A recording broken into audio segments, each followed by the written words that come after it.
my name is Sarah and I'm with the Clone Trooper Detachment. And my name is Jason. I'm also with the Clone Trooper Detachment. Today we are interviewing Tang, who is a storyboard artist on the Clone Wars animated series. Hi, everybody. Tang, as Sarah said. Yeah, I was story artist on the Clone Wars series, and I started kind of early, like that show went on for a while. So I got in around in the middle of season one. Which seems so long ago, which because it's a long time ago. It's actually a long time ago. And it was my first job in animation, which was pretty crazy thinking about it, because it was such an amazing experience. And I was there from season one till season four.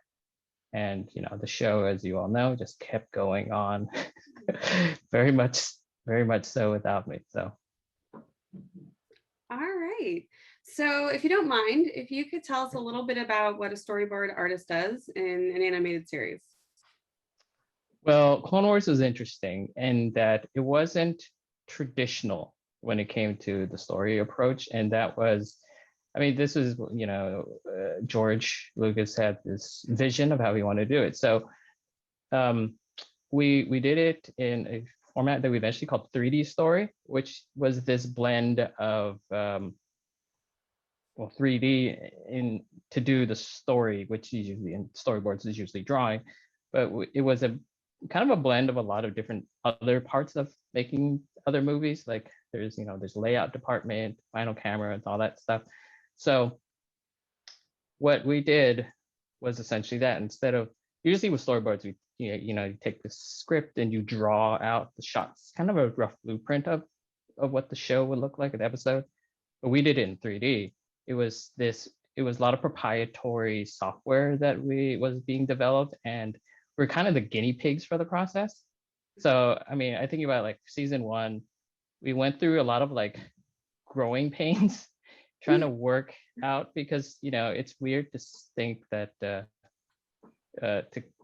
consider it like kind of like a ramshackled process, because we worked for Lucasfilm and George was funding everything, but it was kind of like we were trying to do something new, and a lot of it felt like duct taping things every once in a while, like because we were trying to figure out this process. So with 3D story, it's essentially the same goal.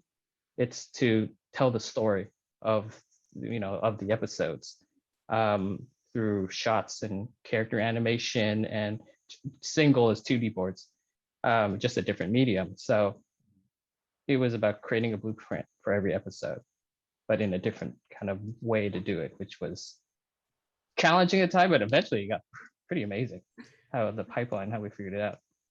Or more smarter people than me helped figure it out, but Cool. So how did you get your start as a storyboard artist, and what kind of led you to the Clone Wars? Well, I knew Dave, actually. He was my storyboard instructor in animation school. So That's super cool. That's amazing. He likes telling the story a lot, actually. I remember him telling George that in front of me, and he had such a huge smile on his face that he got to tell George that. But yeah, I went to animation school in Los Angeles, where I grew up, and Dave was my teacher, and he had I think it was his first time he'd ever taught a class, but it was a great class. He did, honestly, I think it was the first time he ever taught a class. But I learned a ton, and I got to know Dave, and he went on his path eventually, and I went on mine. But he started the show, and by that time I was about to graduate, and I think I was working on a game company, and Dave wanted to bring me in. And to his credit, I was very green, but he had faith had faith in me, and brought me into the fold, and that's kind of how it all happened. So cool. That's wonderful. So what was your favorite part about working on the Clone Wars animated series? This seems cheesy, but it was generally the people. Like I didn't know a lot of the people when I went up to, I grew up in LA. When I came up to the Bay Area to work, but made a ton of really good friends that talk to all the time, like almost every day. Like even when I left Lucasfilm and came back to LA, I still talk to them a ton. And now I'm back in the Bay Area again. And it's just, it's you met so many people that will be in my life for a long time. And I just think I didn't know to expect that, but it happened that way. Mhm. That's yeah, that's always the fun part of like those kind of jobs. But yeah, what would you say your like favorite Clone Wars story arc was? I think it would be season 1, Battle of Ryloth. And I think for a few reasons. Like one of them was is like we started to tell perspective of war through kind of the other people involved in it, right? We had like the little Numa Twi'lek character, and just showing. We started having discussion, I guess, about victims of a situation like this. So it wasn't always, just the explosions and the big battles between good guys and bad guys and forces. It talked a lot about kind of the people stuck between those two, big grand forces. And also there was a sense of nostalgia from making those episodes, because again, like I talked about the 3D story, that was when we were really deep diving into that process, and it was so complicated because we were just developing this thing. And I remember it was one of the first episodes we tried to do all in this 3D story process. And we're just running into, oh, this is what we need. This is what we need. So it is like this sense of romanticism about how like, less polished, more of like hunkering down together and kind of like trying to build this thing together while we're trying to make this thing together, that attached to making that story arc. That's amazing. It's such a great, I love that arc. It's a great fun arc, and I think that's sort of the enduring quality of the Clone Wars, is it kind of takes a step back from, like the Skywalker saga and starts focusing on the way that the galaxy is impacted by all of this in the everyday stories. Yeah. So we're going to throw you a curveball here, because we have to ask every one of our guests this, but which clone is your favorite clone?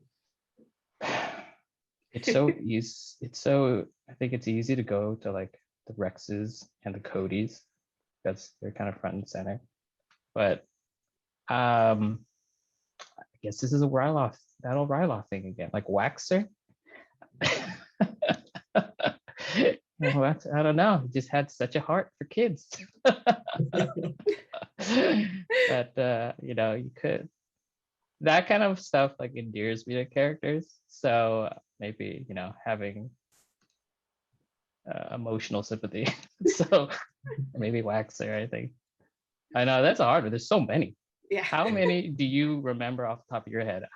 It's like a sea of tides and ripples all glom together sometimes for me. It's hard. I kind of have like I kind of like have to segregate them in my head and just go by like the battalion and try to remember based off of the battalions a little bit. Yeah. Because even inside of that, there's a lot. I say my boyfriend used to play a game when I was starting to get into Clone Wars, where he would show me a clone and he would make me name it. And so I would always mess up like the 501st, always mess them up, because I'd always get them confused. But after a while, you start like going, okay, well, they're this color, so they're this group. All right.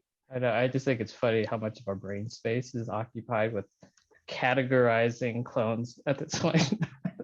Kind of like creating a system in our brains to kind of like Ghost Squadron, whoa, all this stuff and isolating everything down. Yeah.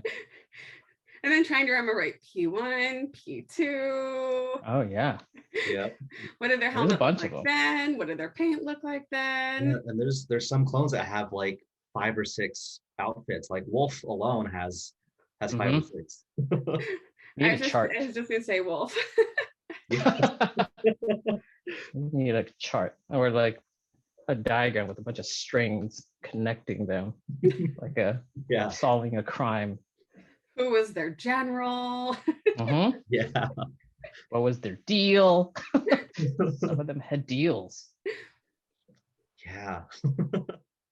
So, do you have any advice for anybody that's kind of interested in pursuing a career in animation? Uh, yes, I think. I mean, there's a ton of advice. One of my kind of favorite ones I think is important to give is to expose yourself to different kinds of stories and books and movies and things like that. Because a lot of being an artist and creative is kind of finding what speaks to you.